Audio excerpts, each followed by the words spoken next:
ರಾಷ್ಟ್ರೀಯ ಆಹಾರ ಭದ್ರತಾ ಕಾಯ್ದೆ ಪ್ರಕಾರ ಗ್ರಾಮೀಣ ಪ್ರದೇಶದಲ್ಲಿ ಶೇಕಡಾ 76.04, ನಗರ ಪ್ರದೇಶದಲ್ಲಿ ಶೇಕಡಾ 49.36 ಸೇರಿ ಒಟ್ಟು 3,58,87,666 ಫಲಾನುಭವಿಗಳಿಗೆ 1.03 ಕೋಟಿ ಬಿಪಿಎಲ್ ಕಾರ್ಡ್ ನೀಡಬೇಕೆಂಬ ನಿಯಮವಿದೆ. ಆದರೆ ಸದ್ಯ ರಾಜ್ಯದಲ್ಲಿ 3,93,29,981 ಫಲಾನುಭವಿಗಳಿಗೆ 1.16 ಕೋಟಿಗೂ ಹೆಚ್ಚು ಬಿಪಿಎಲ್ ಕಾರ್ಡ್ಗಳನ್ನು ವಿತರಿಸಲಾಗಿದೆ.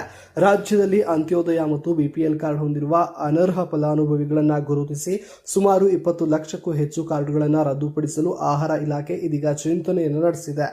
ಪ್ರಸ್ತುತ ರಾಜ್ಯದಲ್ಲಿ ರಾಷ್ಟ್ರೀಯ ಆಹಾರ ಭದ್ರತಾ ಕಾಯ್ದೆ ನಿಯಮಕ್ಕಿಂತ 14 ಲಕ್ಷ ಹೆಚ್ಚುವರಿ ಕಾರ್ಡ್ಗಳು ಇವೆ. ಇವುಗಳನ್ನು ಮಾತ್ರ ರದ್ದುಪಡಿಸಬೇಕೆಂದು ಚರ್ಚೆ ನಡೀತಾ ಇದ್ದು, ಹಿಂದಿನಿಂದಲೂ ಈ ಚರ್ಚೆ ಮುಂದುವರೆದಿದೆ. ಆದರೆ ಈಗ 20 ಲಕ್ಷಕ್ಕೂ ಹೆಚ್ಚು ಬಿಪಿಎಲ್ ಕಾರ್ಡ್ಗಳನ್ನು ಅನರ್ಹಗೊಳಿಸಬೇಕು ಮತ್ತು ಪತ್ತೆ ಮಾಡಿ ರದ್ದುಪಡಿಸಲು